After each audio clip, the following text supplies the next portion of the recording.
يصلح لكم أعمالكم ويغفر لكم ذنوبكم ومن يطع الله ورسوله فقد فاز فوزا عظيما. أما بعد فإن خير الحديث كتاب الله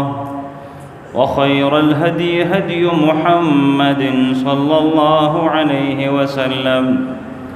وشر الأمور محدثاتها وكل محدثة بدعة وكل بدعة ضلالة وكل ضلالة في النار.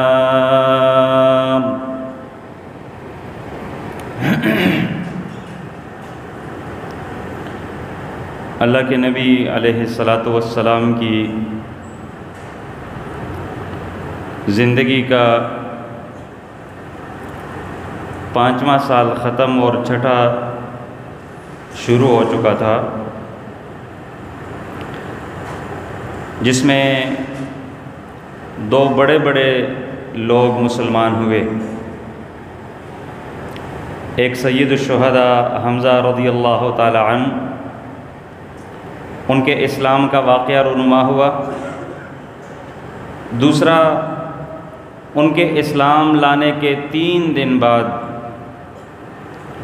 اللہ کے نبی علیہ الصلاۃ والسلام نے جن کے لیے دعا کی تھی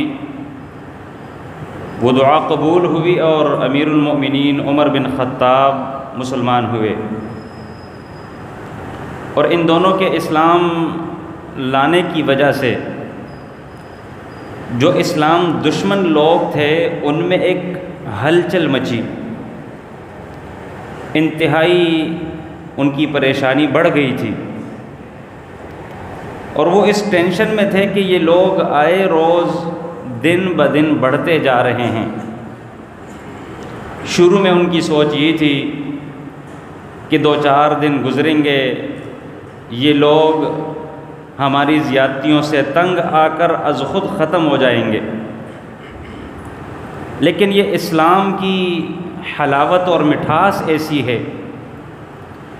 جب یہ کسی دل میں جا گھسے تب اس کا واپس نکلنا ناممکن ہوتا ہے. اور آئے روز سنجیدہ لوگ، ان کے معاشرے کے وہ لوگ جو صاحب الرائے سمجھے جاتے تھے، جن کو اہل حل و عقد کہا جاتا ہے، آئے روز وہ لوگ مسلمان ہوتے جا رہے ہیں اور اپنے باپ دادا کے دین کو خیرباد کہتے جا رہے ہیں. ان حالات کو دیکھ کر انہوں نے ایک میٹنگ بلائی، اور اس میٹنگ میں یہی بات انہوں نے ڈسکس کی کہ کسی نہ کسی طریقے سے ہمیں مذاکرات کے میز پہ آنا ہوگا، اس کے علاوہ اور کوئی چارہ نہیں. 6-7 سال انہوں نے مسلسل ظلم کیا، زیادتی کی، لیکن بجائے کم ہونے کے آئے روز بڑھتے جا رہے ہیں. پھر آخرکار ابو الولید، جن کا نام عتبہ تھا اور اسلام دشمنی میں پیش تھا، اس نے اپنی رائے یہ پیش کر دی کہ مجھے تھوڑا سا موقع ملے، میں جا کر اس بندے سے مل لیتا ہوں، ان سے میں بات چیت کر لیتا ہوں، مذاکرات کر لیتا ہوں، دیکھتے ہیں اگر کوئی رستہ نکلتا نظر آیا تو ہم اس بات پہ چل پڑیں گے. لوگوں نے، سبھی نے ابو الولید عتبہ کو اختیارات دیے کہ آپ چلے جائیں ہماری طرف سے. جب وہ چلا گیا، جا کر اللہ کے نبی علیہ الصلاۃ والسلام سے ملا.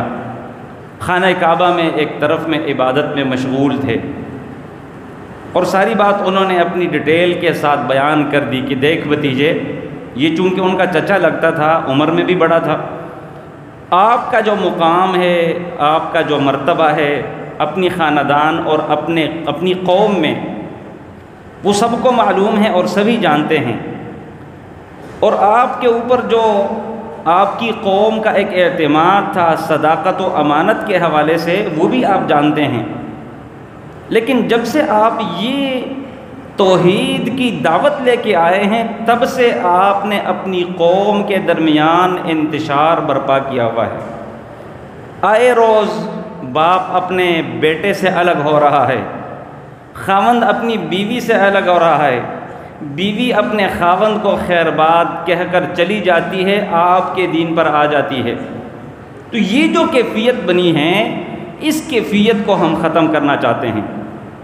اللہ کے نبی علیہ السلام ابو الولید عتبہ کی بات سنتے جا رہے ہیں، اور پھر آخر میں انہوں نے یہ ایک پیشکش کر دی کہ اگر آپ کا مقصود یہ ہو کہ آپ بادشاہ بن جائیں تو ہم آپ کے لیے از خود تاج پوشی کا پروگرام بنا لیتے ہیں، ایک تاج بنا لیتے ہیں، آپ کو اپنا بادشاہ تصور کر لیتے ہیں، ایک تقریب ہم منعقد کر کے ایک تاج بنا کر آپ کے سر کے اوپر رکھ دیتے ہیں۔ اگر آپ سمجھتے ہیں آپ کی منشا یہ ہے کہ میں مالدار ہو جاؤں تو ہم سب کے سب لوگ اپنی دولت جمع کر کے اکٹھی کر کے آپ کی قدموں میں ڈھیر کر دیں گے، اور ہماری دولت کے مالک بھی آپ ہی بن جائیں۔ اور اگر آپ اس کے علاوہ کوئی اور منشا رکھتے ہیں، کوئی آپ کا ارادہ ہو، وہ سامنے لائیے گا تاکہ ہم اس کے اوپر کوئی نہ کوئی مذاکرات کر سکے، کوئی ڈسکشن ہو۔ اللہ کے نبی علیہ السلام نے ان کی بات توجہ کے ساتھ سنی۔ یہاں پر ایک بات یاد رہے، اخلاقیات و آداب کا تقاضا یہ ہے، مد مقابل کی بات کو سننا چاہیے۔ ظاہری باتیں بات سنیں گے تو پھر ہی کچھ نہ کچھ بات آگے چلے گی۔ وہ کہنے کیا آیا ہے، وہ کہنا چاہتا کیا ہے، اس کا مقصد کیا ہے، اس کی رائے کیا ہے، اگلے کی بات سن کر اس کے بعد اس کے ساتھ کوئی بھی بات کرنی ہے تو وہ چل جاتی ہے۔ تو اللہ کے نبی علیہ السلام نے ابو الولید عتبہ کی بات ڈیٹیل کے ساتھ سنی، اور اس کے بعد اللہ کے نبی علیہ السلام نے جب ان کی بات ختم ہوئی اور ان کو کہا کہ آپ جو کہنا چاہ رہے تھے آپ کی بات ختم ہوگی، اس نے کہا ختم ہو گئی۔ اللہ کے نبی علیہ السلام نے حامیم، یہ سورت کی جو ابتدائی چند ایک آیات ہیں اس کی تلاوت شروع کر دی۔ عتبہ اللہ کے نبی علیہ السلام کی زبان سے قرآن سنتا جا رہا تھا، اپنے دونوں ہاتھ پیچھے ٹیک لگا کر بیٹھا ہوا انتہائی توجہ کے ساتھ، اور جب سجدے کی آیات پہ پہنچ گئے تو اللہ کے نبی علیہ السلام نے بس کر دی، اور اس کے بعد ابو الولید عتبہ سے کہا کہ میں نے جو کچھ آپ سے کہنا تھا وہ آپ سن چکے ہیں۔ دراصل جو حامیم سورت کی ابتدائی آیات ہیں اس میں ابتداءً قرآن کی تعریف کی گئی ہے، کتاب فصلت آیاتہ من لدن، اللہ تعالیٰ کی طرف سے ایک ایسی کتاب کی جس کی آیتیں تفصیل کے ساتھ بیان کر دی گئی ہیں، اور ساتھ میں یہ بھی بات ہے کہ یہ کتاب ان لوگوں کے پاس آئی ہے، یہ پیغمبر ان لوگوں کے پاس آ چکا ہے کہ وہ لوگ تعجب کرتے ہیں کہ ایک بندہ انسان ہو کر رسول کیسے ہو سکتا ہے۔ ہم ہی میں سے ہمارے سامنے جمع پلا ہمارے ہی جیسا انسان ہے اور یہ پیغمبر بن جائے، یہ لوگ اس بات کے اوپر تعجب کر رہے ہیں، اور اکثر ان کے لوگ ناسمجھ ہیں۔ اور واقعتاً سیم جو پوزیشن مکہ کے لوگوں کی تھی اللہ تعالیٰ نے اس سورت کے ابتداء میں وہ ساری کیفیت بیان کی ہوئی ہے۔ جب اس نے ساری بات سن لی اللہ کے نبی علیہ السلام کی طرف سے، چونکہ عرب تھے، وہ فصاحت و بلاغت کو جانتے تھے، وہ کلام کے اعداد و شمار کو جانتے تھے، وہ کلام کے داو پیچ کو جانتے تھے، ان کو اسالیب کلام کا علم تھا کہ بھئی یہ اسلوب کون سا ہے اور یہ جو بات ہو رہی ہے یہ کون سی بات ہے۔ ابو الولید نے بات سنی، اٹھ کے چلا گیا۔ وہی مجلس ابھی بیٹھی ہوئی ہے جس مجلس میں ان لوگوں نے یہ ساری پلاننگ کی تھی، اور جن لوگوں نے ابو الولید عتبہ کو اللہ کے نبی کے پاس بھیجا تھا، جب وہ واپس آیا تو آپس میں ایک دوسرے سے کہنے لگے، اللہ کی قسم عتبہ جو چہرہ لے کر گیا تھا واپس وہ چہرہ لے کر نہیں آ رہا، بندے میں تبدیلی آ چکی ہے۔ ایک ہی مجلس ہوئی ہے، تھوڑا سا قرآن سنا ہے، تھوڑا سا اللہ کی بات سنی ہے، اللہ کے نبی کی رفاقت تھوڑی سی حاصل ہوئی اور بندہ تبدیل ہو گیا۔ آتے ساتھ ہی بیٹھ گیا اور لوگوں نے پوچھا، ہاں بتا کیا خبر ہے، بندے نے کیا بات کی ہے؟ بجائے یہ کہ وہ وکالت کرتا، بجائے یہ کہ وہ اپنی بات ان کو شد و مد کے ساتھ بیان کرتا آ کر اللہ کے نبی کے مداح بن رہے ہیں، اللہ کے نبی کی تعریف کر کے آ رہے ہیں، کہتے ہیں کہ بخدا اس سے قبل میں نے ایسا کلام کبھی نہیں سنا تھا، ہم تو یہ سمجھتے تھے کہ یہ کاہن ہے، لیکن اللہ کی قسم وہ کاہن نہیں ہے، ہم یہ کہتے تھے کہ بخدا یہ بندہ جادوگر ہے، لیکن یہ باتیں جادوگروں والی باتیں نہیں ہیں، ہم یہ سمجھ رہے تھے کہ یہ بندہ شاعر ہے، لیکن اللہ کی قسم یہ بندہ شاعر بھی نہیں ہے۔ اور میری رائے یہ ہے، دو باتیں ہیں، یا تو یہ ہے کہ عرب کے دیگر لوگ اس بندے کے اوپر غالب ہو جائیں گے اور یہ بندہ ختم ہو جائے گا، اگر ختم ہوا تو تب بھی تمہاری جان چھوٹ جائے گی، لیکن اگر یہ بندہ دیگر عرب کے اوپر غالب آیا تو اس بندے کی بادشاہت تمہاری بادشاہت ہوگی، اس بندے کی عزت تمہاری عزت ہوگی، اس بندے کا وقار تمہارا وقار ہوگا، اور اس بندے کی شان و شوکت تمہاری شان و شوکت ہے۔ میری رائے یہ ہے کہ اس بندے کو اپنے حال کے اوپر چھوڑ دو، اس بندے کی کوئی مخالفت نہ کرو، اگر اب ہم مخالفت کریں گے اور کل یہ بندہ دیگر عرب اقوام کے اوپر غالب آیا تو تب ہماری جان بخشی نہیں ہونی، کیونکہ ہم نے مخالفت بڑی کی ہوگی۔ لہٰذا میری رائے یہ ہے کہ اس بندے کو اپنے حال کے اوپر چھوڑ دیا جائے اور ہم اس بندے کی کوئی مخالفت نہ کریں۔ یہ ساری بات ہوئی اور اس کے بعد انہوں نے مجلس برخاست کر دی۔ لوگ یہی سمجھ رہے تھے کہ شاید ابو الولید عتبہ بھی اس بندے کا کلمہ پڑھ چکا ہے، لیکن میرا اللہ ہے اپنے دین کی تائید کافروں سے کرواتا ہے، اپنے دین کی تائید مشرکوں سے کرواتا ہے، ایسے لوگوں سے کرواتے ہیں جو اللہ اور اس کے رسول کے باغی ہوتے ہیں۔ اللہ کے نبی علیہ السلام کی ایک روایت بھی ہے، ان اللہ لیؤید ھذا الدین بالرجل الفاجر، اللہ تعالیٰ اس دین کی تائید کرتا ہے، اللہ تعالیٰ اس دین کو غلبہ عطا کرتا ہے کئی مرتبہ کسی فاسق و فاجر کے ہاتھوں۔ ایک بندہ فاسق و فاجر ہے، اللہ کا باغی ہے، رسول کا باغی ہے، نافرمان ہے، لیکن اللہ تعالیٰ اس سے اپنے دین کے غلبے کا کام لے لیتا ہے۔ یہ میرے رب کا کام ہے، کس کو توفیق دینی ہے؟ بڑے بڑے لوگ ایسے ہم نے دیکھیں جو بڑے تقوی والے ہیں، جو انتہائی پرہیزگار سمجھے جاتے ہیں، لیکن ان بیچاروں سے اللہ تعالیٰ اپنے دین کے غلبے کا کام نہیں لیتا،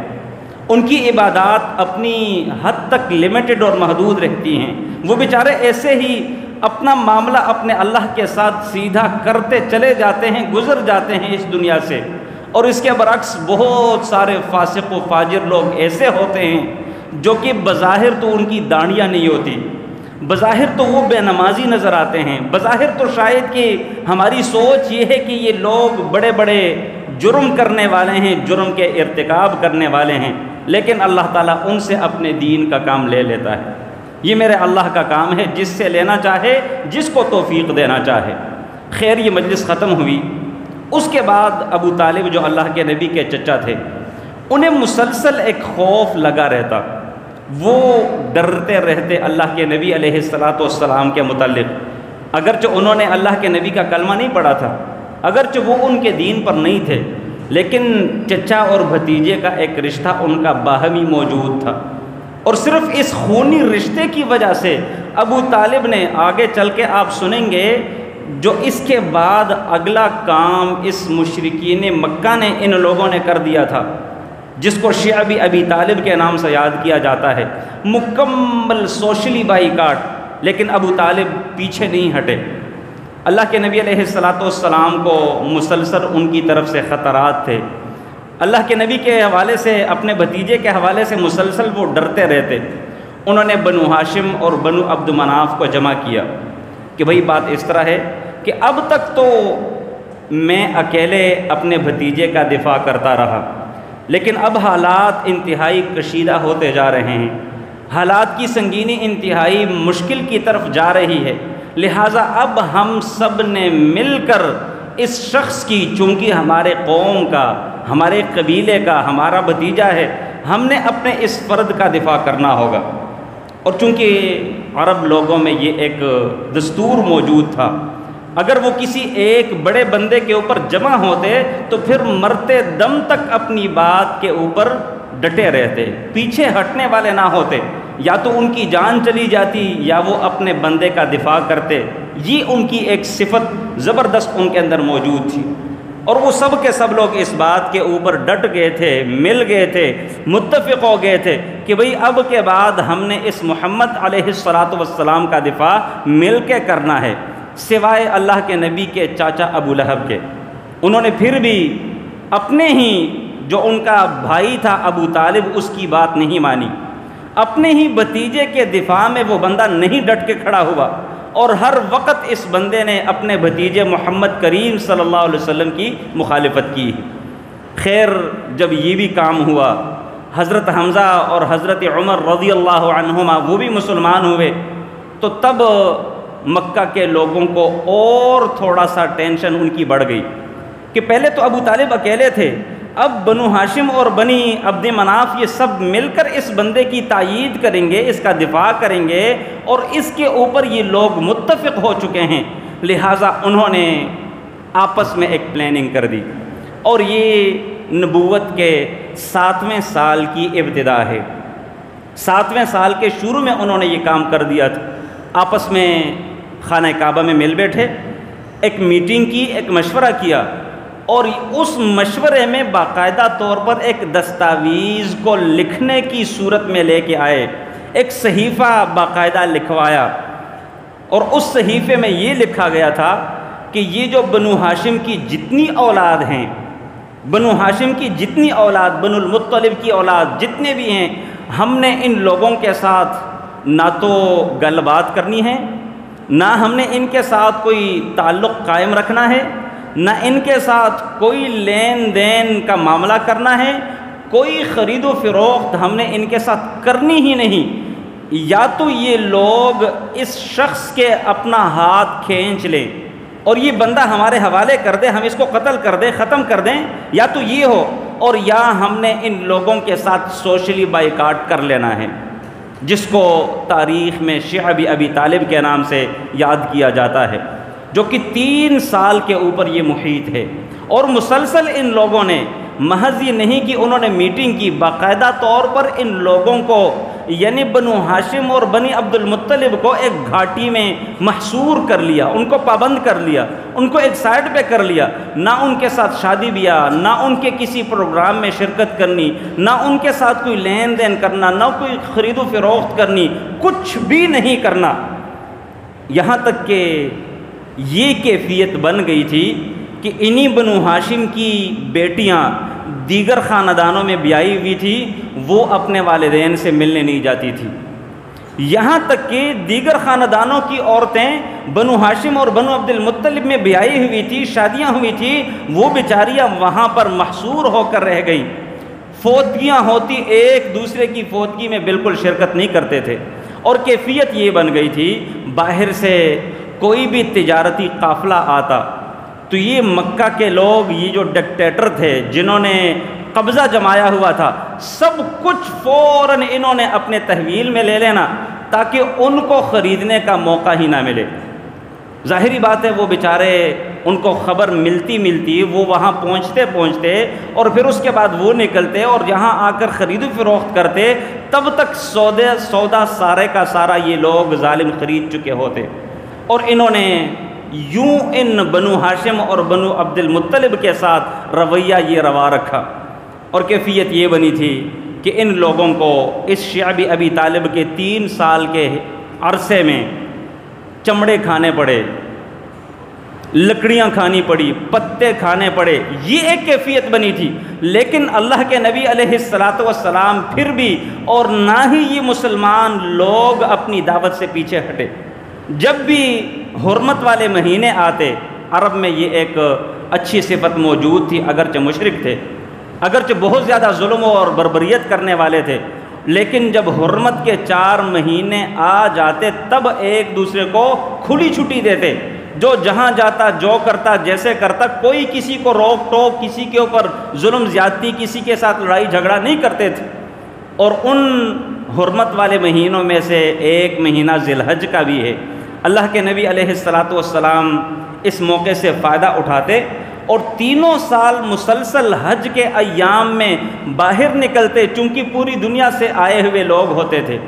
ان کے ڈیروں کے اوپر جا جا کر، ان کے خیموں میں جا جا کر، ان کے بازاروں میں جا جا کر اللہ کے نبی علیہ السلام ان کو توحید کی دعوت دیتے رہے، اور یوں پوری دنیا میں یہ توحید کی دعوت کا سلسلہ پھیلتا جا رہا تھا۔ شروع تھا، اللہ کے نبی علیہ السلام پیچھے نہیں ہٹے تھے، اور یہ دن اس قدر مشکل دن تھے، یہ 3 سال اس قدر مشکل گزرے تھے۔ آپ میں سے ایک بندہ اپنے اوپر، یعنی ہر بندہ یہ سوچے کہ اگر میرے ساتھ میرے دوست، میرے احباب، میری خاندان کے لوگ، میرے گاؤں کے لوگ، میرے علاقے کے لوگ آنا جانا چھوڑ دے، اٹھک بیٹھک چھوڑ دے، کوئی دعا سلام نہ کرے، کوئی لین دین نہ کرے، بندہ جائے گا تو کہاں جائے گا؟ کرے گا تو کیا کرے گا؟ یہ انتہائی سنگین معاملہ تھا، اور یہ ایک آخری حربہ تھا جو یہ لوگ کر چکے تھے۔ بہرحال کچھ لوگ ایسے بھی تھے جنہیں اس صحیفہ کے لکھنے کے وقت بھی اس کے اوپر ان کی رضامندی نہیں تھی، وہ نہیں چاہتے تھے،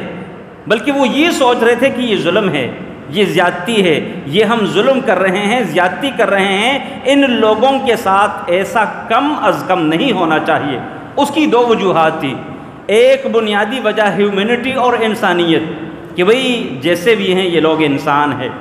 دوسری ایک اور بات وہ رشتہ داری تھی، چونکہ عرب کے لوگ رشتہ داری کا بہت زیادہ خیال رکھتے تھے، آپس میں رشتہ داریوں کو جوڑنا یہ ان کی صفت تھی۔ آگے چل کر آپ لوگ سنیں گے، بدر کے دن ابو جہل اللہ تعالیٰ سے دعا کر رہا ہے، بدر والے دن ابو جہل اللہ کے نبی سے، اللہ تعالیٰ سے دعا کر رہا ہے کہ یا اللہ ہم میں سے جو شخص رشتہ داری کو زیادہ توڑنے والا ہو، یا اللہ اس کو تباہ و برباد کر دے۔ یعنی ابو جہل اللہ تعالیٰ سے دعا کر رہا ہے، اور اللہ تعالیٰ کو واسطے میں کون سی چیز پیش کر رہا ہے؟ رشتہ داری کی بات کر رہا ہے کہ اللہ جو شخص ہم میں سے ان دونوں گروہوں میں سے جون سا گروہ رشتہ داری کو زیادہ توڑنے والا ہو، یا اللہ اس کو تباہ و برباد کر دے، اس کو نیست و نابود کر دے، اس کو ختم کر دے۔ اس کی تو سوچ یہ تھی کہ شاید کہ یہ محمد کریم صلی اللہ علیہ وسلم یہی رشتہ داریوں کو توڑنے والا ہے، کیونکہ جب اس بندے کی دعوت ایک بندہ قبول کرتا ہے تو وہ اپنے بھائی کے ساتھ، اپنے باپ کے ساتھ، اپنی والدہ کے ساتھ، ان کے ساتھ ان کا جو تعلق ہوتا ہے وہ کٹ جاتا ہے، وہ ختم ہو جاتا ہے۔ اس کی سوچ یہ تھی کہ یہ بندہ رشتہ داریوں کو توڑنے والا ہے، حالانکہ اصل رشتہ داریوں کو جوڑنے والا اسلام ہے، توحید ہے۔ یعنی یہ وہ رشتہ ہے کہ جس رشتے کی بنیاد کے اوپر خون کے رشتے تو چھوڑے جا سکتے ہیں، لیکن دین کا رشتہ چھوڑا نہیں جا سکتا۔ بہرحال یہ 3 سال مکمل ہوئے، نبوت کا 10واں سال شروع ہونے کو ہے۔ اس وقت کچھ لوگ ایسے بھی تھے جو شروع سے ناراض تھے، شروع سے اس فیصلے کے اوپر ان کی رضامندی نہیں تھی، لیکن وہ کچھ کر نہیں پاتے تھے، اکیلے تھے۔ ان میں سے ایک بندہ جس کا نام ہشام تھا، سب سے پہلے وہ بندہ اٹھا اور اس نے جا کر زہیر نامی ایک شخص سے بات کی کہ بھئی یہ تو بہت زیادہ ظلم اور زیادتی ہے، اور ہم حرم مکی میں رہ کر یہ کام کر رہے ہیں، ہم اہل حرم یہ کام کر رہے ہیں، ہم تو خود کھائیں پئیں، اور ہم نے شعبی ابی طالب میں ان لوگوں کو محصور کیا ہوا، نہ ان کو کھانے کے لیے کوئی دے رہے، نہ کوئی پینے کے لیے دے رہے، ایسے ہی ان کی محصوری کی زندگی گزرتی جا رہی ہے۔ آگے سے زہیر نے کہا کہ اللہ کی قسم اس صحیفے کے لکھنے کے اوپر میں بھی ناراض ہوں، لیکن میں اکیلے کیا کر سکتا ہوں۔ اس نے کہا میں تیرے ساتھ ہوں، لہٰذا ہم کوئی تیسرا بندہ ڈھونڈتے ہیں۔ جا کر انہوں نے مطعم بن عدی سے بات کی، اور مطعم بن عدی کو بنیادی، یہ عبد مناف کی اولاد میں سے تھا، ان کو جا کر رشتہ داری کا واسطہ دیا کہ بھئی وہ تیرے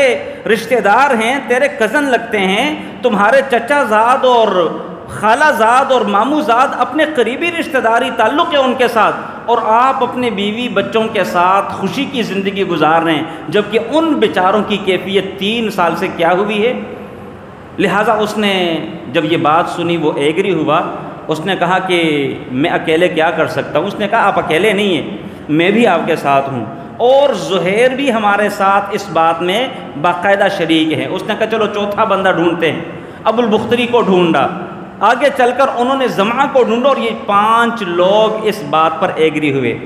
اور انہوں نے باقاعدہ طور پر رات سے یہ پلاننگ کی کہ اگلے دن ہم سب نے ماحول بنانا ہے اور پھر ہم آگے کھڑے ہو کر اس صحیفے کو چاک کریں گے جس کے اوپر دستخط ہوئے اور جس کے اندر یہ باتیں لکھی گئی ہیں کہ ہم نے بنو ہاشم اور بنو عبد المطلب کے ساتھ کوئی لین دین، کوئی کچھ بھی نہیں کرنا، کوئی اٹھک بیٹھک، کوئی گل بات، کچھ بھی نہیں، لہٰذا ہم نے اس صحیفے کو چاک کرنا، ختم کرنا ہوگا۔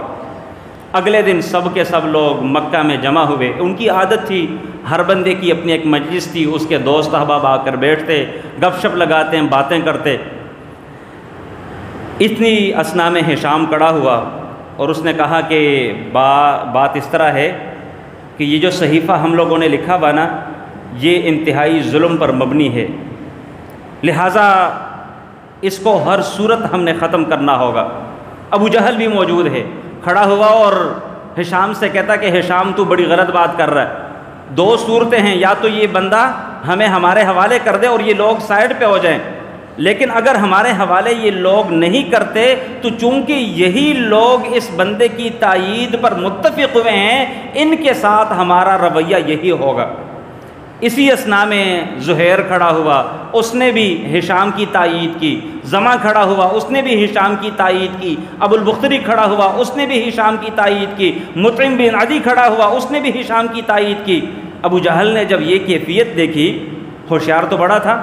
یہ ابو جہل کی کنیت اس کی بعد میں پڑی تھی، پہلے اس کو ابو الحکم کہا جاتا ہوتا تھا، فیصلوں کا باپ، یعنی لوگ اس سے اپنے فیصلے کرواتے تھے۔ اللہ کے نبی نے اس کا لقب ابو جہل رکھوایا، جہالت کا باپ، جاہل بڑا تھا، لیکن دنیاوی امور پر دسترت اس کو بڑی حاصل تھی۔ وہ بندہ سمجھ گیا اور اس نے کہا کہ یہ ساری پلاننگ رات سے ہوئی ہے اور یہ سارا کا سارا بجائے یہاں کے کہیں اور یہ میٹنگ ہو چکی ہے۔ اسی باتوں کے دوران اللہ کے نبی کے چچا ابو طالب وہ بھی موجود تھے جو کہ گھاٹی سے چل کر آئے تھے۔ در حقیقت ان کے آنے کی ایک وجہ تھی، اللہ کے نبی علیہ السلام کو اللہ تعالیٰ نے وحی کے ذریعے یہ ایک پیغام دیا تھا کہ جو صحیفہ ان لوگوں نے لکھا ہوا اور خانہ کعبہ میں لٹکایا ہوا ہے، کیڑے اس صحیفے کو کھا چکے ہیں۔ جو باتیں، جو شقیں انہوں نے لکھی ہوئی، وہ ساری باتیں کھائی ہوئی ہیں، سوائے اللہ کے نام کے۔ جہاں جہاں اللہ کا نام آتا تھا وہ اللہ کا نام بچا ہوا ہے، اس کے علاوہ جو کچھ تھا کیڑے کھا چکے ہیں۔ ابو طالب کو اللہ کے نبی علیہ السلام نے بتا دیا کہ مجھے میرے اللہ نے وحی کے ذریعے یہ ایک پیغام دیا ہے اور آپ چلے جائیں، مکہ کے جو زعماء ہیں، جو بڑے ہیں، جو سرداران ہیں، ان کے سامنے میری یہ بات رکھیں۔ اگر تو میری بات صحیح نکلی، یہ ایک معجزہ تھا، میرے اللہ کی طرف سے ایک تائید تھی، میرے اللہ کی طرف سے ایک تقویت تھی جو اپنے نبی کو دینی تھی۔ اگر تو میری یہ بات صحیح نکلی، واقعتاً کیڑے اس کو کھا چکے ہوں، تب تو آپ لوگ ہمارے درمیان جو تم لوگوں نے بائیکاٹ کیا ہوا ہے، آپ کو یہ بائیکاٹ ختم کرنا ہوگا۔ لیکن اگر میرے بھتیجے کی بات غلط ثابت ہوئی، اس نے اپنی طرف سے یہ بات کی اور واقعتاً کیڑے اس صحیفے کو ان کیڑوں نے کھایا نہیں ہے اور میرے بھتیجے نے غلط بات کی ہے، دروغ گوئی سے کام لیا ہے، تو تب ہم لوگ اپنے بھتیجے کے درمیان اور تمہارے درمیان سے ہٹ جائیں گے، پھر تم جانو اور میرا بھتیجا جانے، جو تم اس کے ساتھ کرنا چاہو کر لو۔ اور یہ فیصلہ اللہ کے نبی نے باقاعدہ اپنے چچا ابو طالب کو بتایا تھا کہ آپ چلے جائیں اور ان کے سامنے یہ دو باتیں رکھیں، یا تو میرے بھتیجے کی بات صحیح ہوگی یا غلط ہوگی، اگر تو بات صحیح ہے تو یہ بائیکاٹ ختم کرنا ہوگا، اور اگر اس کی بات غلط ثابت ہوئی تو پھر میرے ساتھ وہ جو کچھ کرنا چاہے وہ کر لیں۔ اللہ کے نبی علیہ السلام نے یہ پیشکش سامنے رکھ دی۔ ابو طالب اس مجلس میں موجود تھا، کھڑا ہوا اور اس نے سب کے سامنے اللہ کے نبی اپنے بھتیجے کا یہ پیغام کہہ سنا دیا کہ میں اپنے بھتیجے کی طرف سے یہ ایک میسج لے کے آیا ہوں۔ اللہ تعالیٰ نے وحی کے ذریعے اپنے نبی کو یہ پیغام دیا ہے کہ کیڑے اس صحیفے کو کھا چکے ہیں۔ لوگ جب آپس میں ان کا شور و غل کم ہوا، لوگوں نے کہا کہ بھئی یہ جو بات ابو طالب کر رہا ہے یہ تو بالکل انصاف والی بات ہے، یا تو اس کے بھتیجے کی بات صحیح ہوگی، اگر تو بات صحیح ہے تو ہمیں بائیکاٹ ختم کر لینا چاہیے، اور اگر اس کے بھتیجے کی بات غلط ہے تو اس نے خود اپنا آپ پیش کیا ہے کہ ہم لوگ اس کے ساتھ جو مرضی کریں، پھر ابو طالب اور بنو ہاشم اور بنو عبد المطلب اس کے سامنے نہیں آئیں گے، لہٰذا یہ بات انصاف پر مبنی ہے۔ مطعم بن عدی کھڑا ہوا، اس نے جا کر دیکھا، صحیفہ اٹھایا تو واقعتاً کیڑے اس صحیفے کو کھا چکے تھے، سوائے ان جگہوں کے جہاں میرے اللہ کا نام تھا۔ شروع میں بسم ہی تعالی، یہ مکہ کے لوگ مشرکین بسم اللہ لکھتے ہوتے تھے، بسم ہی تعالی یہ مکہ کے لوگوں مشرکین کی بسم اللہ تھی، تو وہ بچا ہوا ہے۔ اور اس کے علاوہ جہاں جہاں میرے اللہ کا نام تھا وہ بچا ہوا، باقی کیڑے سارے کا سارا صحیفہ کھا چکے تھے۔ جب انہوں نے اٹھا کر دیکھا، واقعتاً اللہ کے نبی علیہ السلام کی بات سچی نکلی، اور اس بنیاد کے اوپر انہوں نے وہ بائیکاٹ ختم کر دیا۔ ہونا تو یہ چاہیے کہ وہ لوگ اللہ کے نبی علیہ السلام کی دعوت بھی تسلیم کرتے، ہونا تو یہ چاہیے، یہ بہت بڑی بات ہے۔ یعنی اللہ کے نبی علیہ السلام وہ شعب ابی طالب میں محصور ہیں، 3 سال مسلسل ہو چکے ہیں، اللہ کے نبی علیہ السلام آئے ہی نہیں، انہوں نے دیکھا ہی نہیں کہ صحیفہ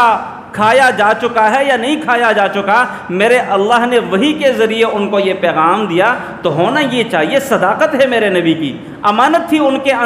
اندر وہ صادق و امین تھے، ہونا تو یہ چاہیے کہ وہ بات مانتے، لیکن بہرحال انہوں نے اس بائیکاٹ کا اختتام کر دیا۔ اور یہ شعب ابی طالب کا 3 سال یعنی نبوت کا 10واں سال شروع ہو چکا تھا، مسلسل 3 سال اللہ کے نبی نے یوں یہ مشکلات کو جھیلا اور ان مشکلات کا سامنا کیا۔ اس کے بعد پھر آخری وفد ابو طالب کے پاس آیا، یعنی جب یہ بائیکاٹ ختم ہوا، ابو طالب کی عمر 80 سے اباؤ کر چکی تھی، اور جوں وہاں سے نکلا بیچارہ بیمار ہو گیا، اور ان کی بیماری انتہائی شدت اختیار کرتی جا رہی تھی، اور پھر چند ایک دنوں بعد ابو طالب وفات بھی پا گئے، جو کہ آگے ہم چل کر بیان کریں گے۔ لیکن یہ لوگ انہوں نے جب دیکھا کہ ابو طالب انتہائی علیل ہے، انتہائی بیماری اس کی بڑھتی جا رہی ہے، لہٰذا انہی دنوں میں بجائے یہ کہ ابو طالب فوت ہو جائے اور بعد میں پھر اس کے بھتیجے کے ساتھ کوئی معاملہ کریں، ہمیں ابھی کرنا چاہیے، کیونکہ اگر بعد میں کریں گے تو عرب لوگ ہمیں کہیں گے کہ جب اس کا چچا زندہ تھا تب اس کے اوپر ہاتھ نہیں ڈالتے، اور اب جب اس کا چچا مر گیا تو اس کے مرنے کے بعد آپ اس کے اوپر ہاتھ ڈال رہے ہیں۔ یہ سارے کے سارے لوگ مل کر پھر ایک مرتبہ ابو طالب کے ہاں حاضر ہوئے۔ اللہ کے نبی علیہ السلام کو ابو طالب نے بلا لیا، اور انہوں نے ساری کی ساری بات ان کے سامنے کہہ ڈالی کہ ہم یہ چاہتے ہیں، یہ چاہتے ہیں، یہ چاہتے ہیں کہ 1 سال آپ ہمارے معبودان کی عبادت کیا کریں، 1 سال ہم تیرے معبود کی عبادت کیا کریں گے، آپ کچھ اپنے آپ کو نیچے کر دیں، اپنا کندھا تھوڑا سا نیچے کر دیں، کوئی بات نہیں، کچھ ہم آپ کی مان لیتے ہیں، کچھ ہماری مان لینا، کچھ نہ کچھ ہم کوئی ڈیل کر لیتے ہیں۔ جب اللہ کے نبی علیہ السلام نے ان کی بات سن لی تو اللہ کے نبی نے ان کو کہا کہ چچا جان بات اس طرح ہے، میں ان کے سامنے صرف ایک بات کہتا ہوں، اگر ان لوگوں نے میری وہ ایک بات مان لی تو عرب و عجم کے یہ لوگ بادشاہ بن جائیں گے، عرب و عجم کے بادشاہ یہی لوگ ہوں گے، ایک ہی بات ہے۔ ابو جہل نے کہا وہ ایک بات اور اتنا اس کا بڑا انعام، اتنا بڑا اس کا نتیجہ نکلے گا کہ ہم عرب و عجم کے مالک اور بادشاہ بن جائیں گے اس ایک بات کی وجہ سے، ذرا بتائیے گا کون سی بات ہے؟ اللہ کے نبی علیہ السلام نے ایک مرتبہ پھر سے ان کو لا الہ الا اللہ کی دعوت دی۔ قولوا لا الہ الا اللہ تفلحوا، تم کامیاب ٹھہرو گے، تملک العرب والعجم، عرب و عجم کے تم لوگ مالک بن جاؤ گے، صرف اس ایک کلمے کی وجہ سے۔ جب ان لوگوں نے اللہ کے نبی علیہ السلام کے چٹان جیسے بلند عزم کو دیکھا، بلند ہمتی کو دیکھا کہ یار یہ بندہ، یہ شخص اپنی بات سے 1 انچ بھی پیچھے ہٹنے کو بالکل تیار ہی نہیں ہے، یعنی 10 سال مسلسل ہو گئے، زیادتیاں کر رہے ہیں، ظلم کر رہے ہیں، مذاکرات کی کوشش کر رہے ہیں، مختلف ہم نے اس بندے کے ساتھ باتیں کرنے کی کوشش کی، لیکن اب تک شروع والی بات اور آج 10 سال کی بات وہی ایک بات ہے، اور اس ایک بات کے اوپر ڈٹا ہوا ہے۔ اور ان لوگوں نے اللہ کے نبی علیہ السلام کی اس یہ جو دعوت تھی اس کو ٹھکرا دیا اور وہاں سے اٹھ کے آ گئے، اور اس کے بعد پھر ابو طالب کی وفات کا واقعہ انشاءاللہ آئندہ خطبہ جمعۃ المبارک میں بیان کریں گے، جس کو عام الحزن کے نام سے یاد کیا جاتا ہے، غم کا سال۔ اللہ تعالیٰ سے دعا کرتے ہیں کہ اللہ تعالیٰ ہمیں سمجھنے اور عمل کرنے کی توفیق عطا فرمائے۔ وأقول قولی ھذا وأستغفر اللہ لی ولکم ولسائر المسلمین فاستغفروہ انہ ھو الغفور الرحیم۔